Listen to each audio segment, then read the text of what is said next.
अश्विनी जी, क्या दिक्कत है? सुप्रीम कोर्ट ने कितनी बार कहा, जब प्रधानमंत्री सभा में कहते हैं कि सुप्रीम कोर्ट ने डंडा किया है, प्रधानमंत्री जब ये कह रहे हैं कि पूछा है कि कब लागू होगा, सुप्रीम कोर्ट क्या कहता है यूसीसी के बारे में, जरा देश को बताइए।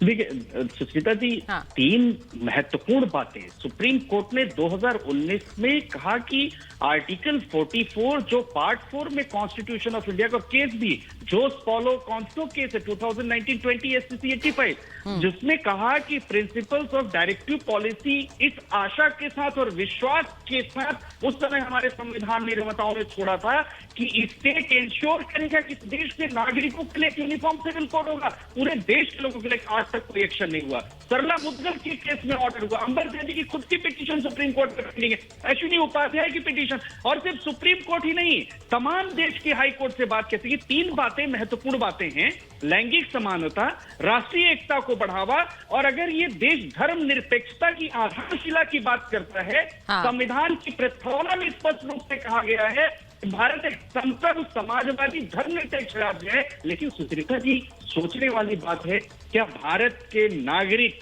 वास्तविक धर्मनिरपेक्षता का आनंद ले रहे हैं? आजादी के दशकों बाद भी अलग अलग धर्मों के लिए अलग अलग पर्सनल लॉ मौजूद हैं। ऐसे में यूनिफॉर्म सिविल कोड धर्मनिरपेक्षता की आधारशिला के रूप में सभी धर्मों के लोगों के लिए काम करेगा। फिर समाज सुधार, जब यूनिफॉर्म सिविल कोड पूरे देश में बन जाएगा तो भारत की इस सदी में एक और सामाजिक सुधार होगा, जब मुस्लिम महिलाओं को विवाह, क्रिश्चियन महिलाओं को विवाह, तलाक के संबंध में व्यक्तिगत कानून से वंचित किया जाएगा। और एक और बात, हम ऐसे मुस्लिम राष्ट्रों से क्यों नहीं देखते जो पाकिस्तान, बांग्लादेश, तुर्की, मोरक्को से वहां पर संहिताबद्ध व्यक्तिगत कानूनों का महिलाएं लाभ ले रही। और एक बात, और मुझे एक और चीज लगती है, समानता पर अगर बात हो रही है तो इसे एजेंडाधारी पार्टी क्यों कहा जा रहा है? मैं आदिल हसन साहब आपके पास आऊंगी, एजेंडाधारी पार्टी क्यों कहा जा रहा है? अतिकुर रहमान साहब से भी पूछूंगी कि इससे परेशानी उन्हें क्या होगी।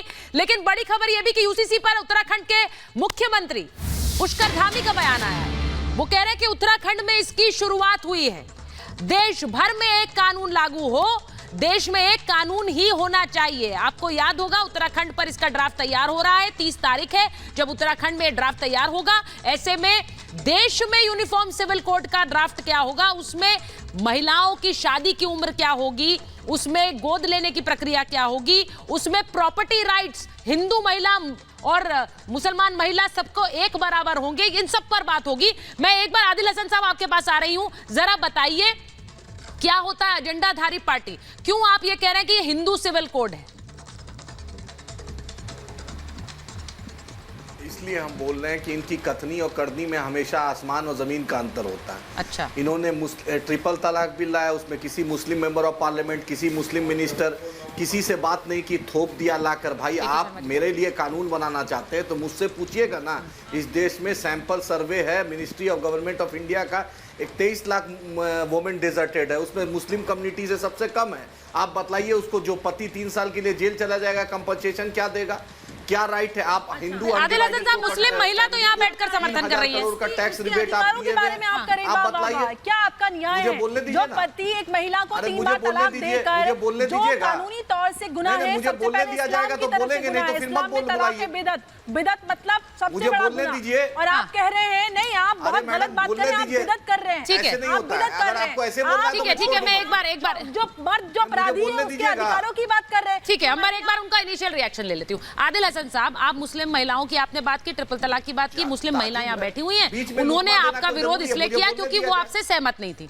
बोलिए बोलिए बोलिए बोलिए। ठीक, बोलने दीजिए उनके अपने टर्न में विरोध करें मोहतरमा, जो बैठी हुई है वो अपने, जब उनका वक्त आए तो विरोध करे, जब मुझे बोलने तो दिया जाएगा। नहीं, बोलिए बोलिए बोलिए। प्रधानमंत्री जी से साफ राष्ट्रीय चैनल पर बैठकर नहीं कर सकते सर, टर्न का तो वो इंतजार कर रही हैं, आप सब लोग टर्न से बोलेंगे, लेकिन कई बार क्या होता है ना सर, ये डिबेट है, डिबेट में जब पॉइंट कोई इनवैलिड लगता है तो दूसरे का गुस्सा फूटता है और कोई कुछ ना बोले। आप है, आप समझाइए थोड़ा सा। ठीक है, बोलिए बोलिए बोलिए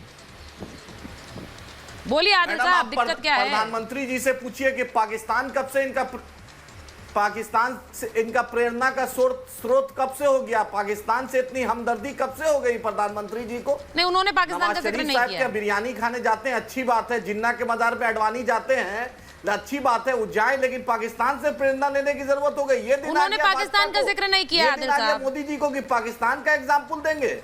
नहीं आदिल साहब, पाकिस्तान का कोई जिक्र ही नहीं है, हम तो अपने देश की बात कर लें। आप बतलाइए, मीरा रोड में इतना बड़ा मैडम मीरा रोड पे बकरी खस्सी रखने के लिए उस आदमी पर केस हो गया है।